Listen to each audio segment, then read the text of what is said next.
know what's crazy? Right now, as you're watching this, there might be something sitting in your house that's opening a door to the demonic, and you have no idea. I'm talking about 7 demonic things you need to get out of your house now.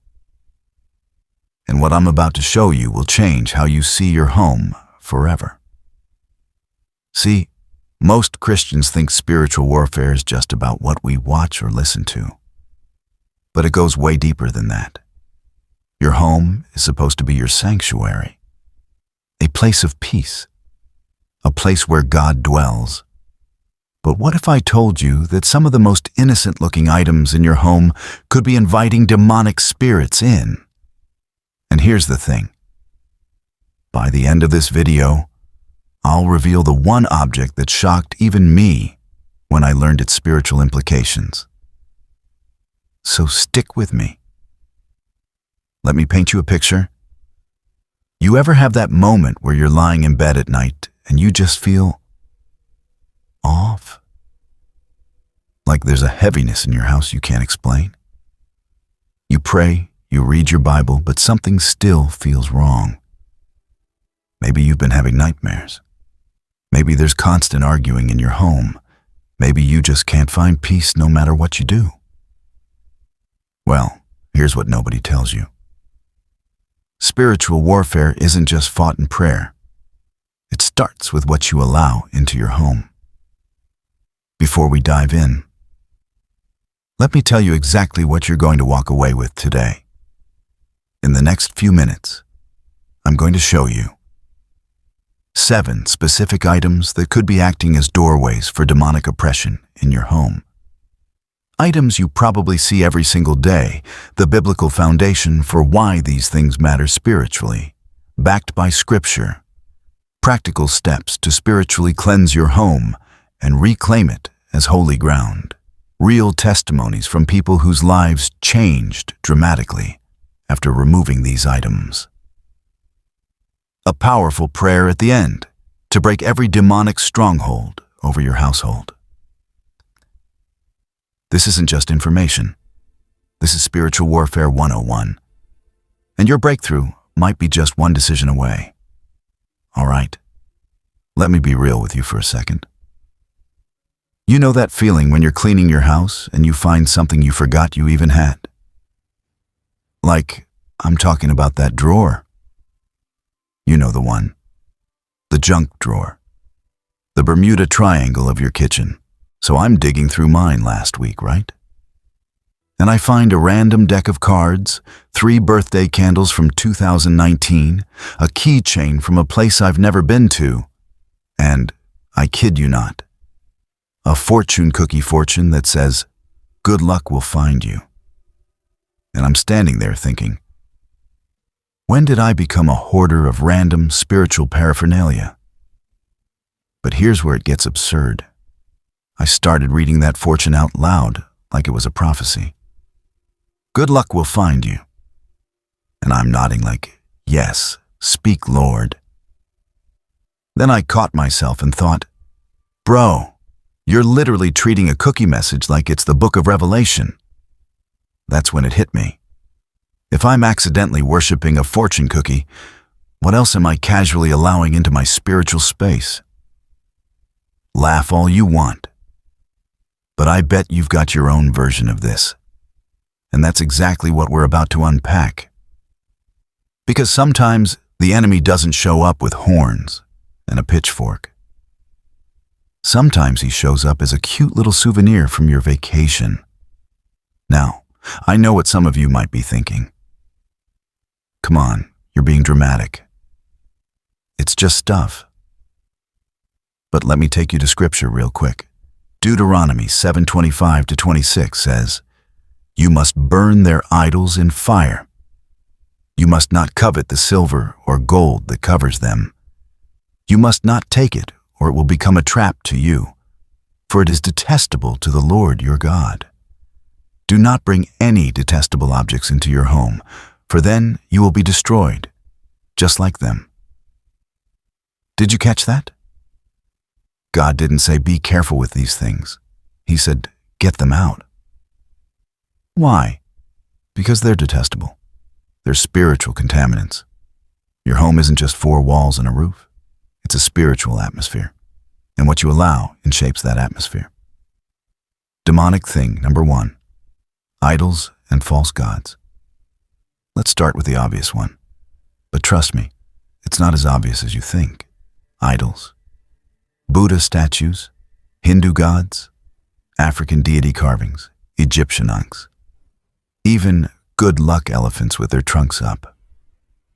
Now, I'm not talking about cultural appreciation or art. I'm talking about items that represent or are used to worship false gods. Here's the thing. A lot of people bring these home as souvenirs. They think it's just decor. But here's what the Bible says in 1 Corinthians 10:20. The sacrifices of pagans are offered to demons, not to God. And I do not want you to be participants with demons. When you have an object that's been dedicated to a false god, you're bringing that spiritual connection into your home. A woman once told me she brought back a blessing Buddha from Thailand. Beautiful, right?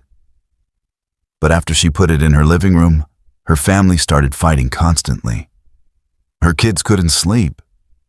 She felt oppressed. One day her pastor came over, saw the statue, and said, "That needs to go." She removed it. And that very night, peace returned. Coincidence? I don't think so. But wait, this is just the beginning. What's coming next is something almost every home has. Demonic thing number 2. Occult and witchcraft items. You might think you don't have anything occult in your house, but let me challenge that assumption. Ouija boards, tarot cards, crystals used for healing energy, dream catchers with spiritual intent, books on witchcraft or spells, horoscope charts, anything tied to divination. Deuteronomy 18:10-12 is crystal clear.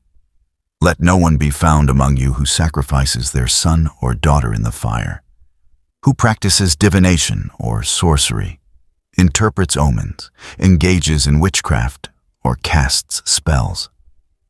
Anyone who does these things is detestable to the Lord. Now, I know someone's thinking, but my crystals are just pretty rocks. Listen, it's not about the rock, it's about what it represents. If you're using it to channel energy or manifest healing outside of God, you're dabbling in the occult. A young man came to Christ, but couldn't understand why he still felt tormented. Turns out, he had a tarot deck hidden in his closet from his spiritual phase. He thought, it's just cards. I don't use them anymore. But the enemy doesn't care if you use them. He cares if they're present. The moment he burned those cards, he said it felt like chains broke off him. Now, here's where it gets personal. The next item might be sitting on your nightstand right now. Demonic thing number 3. Cursed or stolen objects. Ever bought something from a thrift store or garage sale and felt weird after bringing it home? There's a reason for that. Objects can carry spiritual histories. If something was used in witchcraft, owned by someone who cursed it, or stolen, it brings that spiritual baggage with you. Joshua 7 tells the story of Achan, who took cursed items from Jericho. And what happened? Israel lost the next battle. One man's disobedience brought a curse on an entire nation. I heard about a family who bought an antique mirror at an estate sale. Beautiful piece. But after they hung it up, their teenage daughter started seeing shadows and hearing voices. They had a pastor come and pray over their home. When he got to the mirror, he felt an overwhelming sense of darkness. They removed it. The spiritual attack stopped immediately. Not every old thing is cursed. But pay attention to what you feel. The Holy Spirit will alert you. But here's something even more subtle. Something millions of Christians have and don't even realize the spiritual danger. Demonic thing number 4. Immoral media and entertainment. You knew this was coming, but let me go deeper than you expect. I'm not just talking about obviously evil stuff. I'm talking about movies, music, books, and games that glorify witchcraft, sexual immorality, violence, and rebellion against God. Philippians 4:8 says, "Finally, brothers and sisters, whatever is true, whatever is noble, whatever is right, whatever is pure, whatever is lovely, whatever is admirable, if anything is excellent or praiseworthy, think about such things." That show everyone's binge watching? If it's filled with demons, sorcery, and perversion, why are you streaming it into your home? That music that makes you feel empowered, but the lyrics curse God. That's not just entertainment. It's spiritual poison. The teenager told me she used to listen to heavy metal music that glorified darkness. She said she could feel the atmosphere in her room change. It felt heavy, oppressive. When she finally deleted those songs and started playing worship music, she said it was like light flooded in. Now, what I'm about to reveal next might make you uncomfortable, but it's one of the most common open doors. Demonic thing number 5. Pornography and sexual immorality content. Let me be blunt. If you have pornography in your house, on your phone, laptop, hidden magazines, you've invited a demonic spirit in. Sexual immorality isn't just a sin. It's a spiritual gateway. 1 Corinthians 6:18 says, "Flee from sexual immorality. All other sins a person commits are outside the body, but whoever sins sexually sins against their own body." Pornography doesn't just affect you. It affects the spiritual atmosphere of your entire home. A man confessed that his marriage was falling apart. He and his wife couldn't connect. They fought constantly. He felt distant from God. When he finally admitted he'd been watching pornography in secret, his pastor told him, "You need to delete everything. Confess it to your wife and cleanse your home." He did. And he said it felt like a cloud lifted. His marriage started healing. His relationship with God deepened. That's the power of removing demonic doorways. All right, still with me? Good. Because the next 2 are things you might not even recognize as dangerous. Demonic thing number 6. Symbols and images of darkness. Ever notice how certain symbols just feel off? Pentagrams, inverted crosses, skulls used in a dark context, satanic imagery, Masonic symbols if you're not part of it and don't understand the spiritual implications. Even some aesthetic goth or occult decor can be problematic if it glorifies darkness. 2 Corinthians 6:14 says, "For what do righteousness and wickedness have in common? Or what fellowship can light have with darkness?" A college student had a poster of a band with occult symbols all over it. He thought it was just art, but he kept having nightmares and feeling like something was watching him. A friend pointed out the symbolism. He took it down. The nightmares stopped.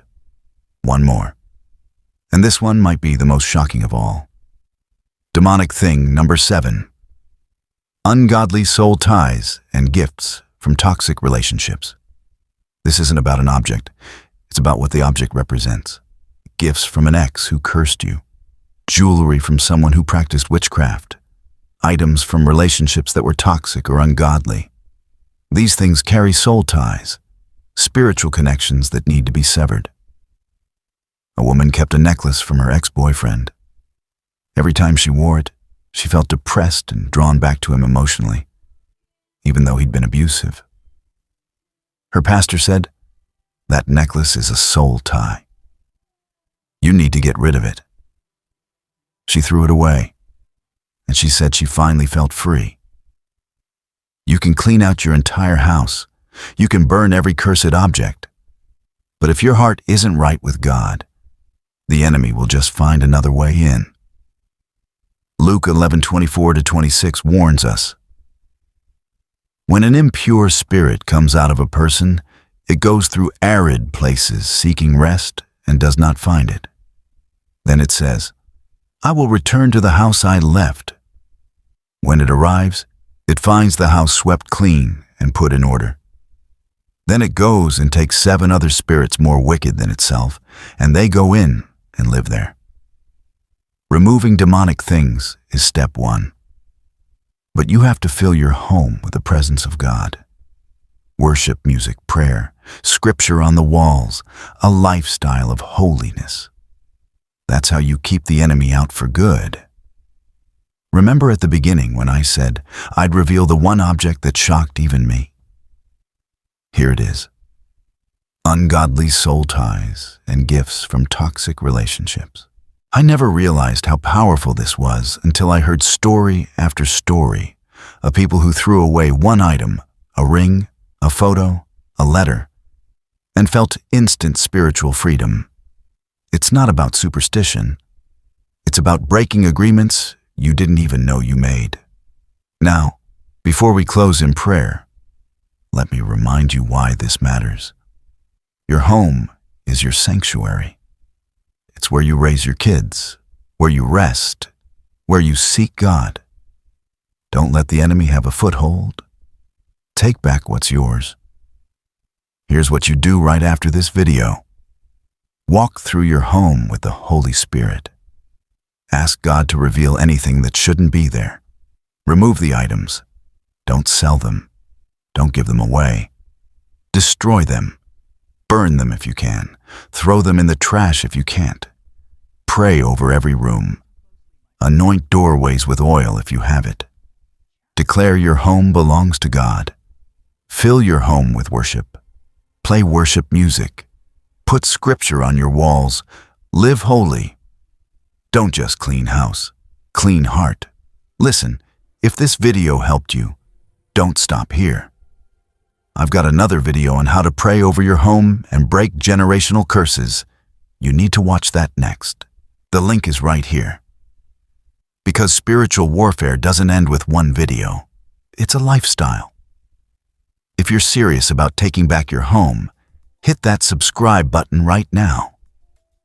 This channel is about equipping you for spiritual warfare, growing in Christ, and living in freedom. We're building a community of believers who aren't playing games with the enemy. So subscribe, turn on notifications, and let's walk this journey together. Drop a comment below and tell me, have you ever removed something from your home and felt instant peace? I want to hear your testimony. Let's pray. Father, in the name of Jesus, I come before you right now, asking for your discernment. Holy Spirit, reveal to me anything in my home that is not of you. Give me the courage to remove it, no matter how attached I am to it.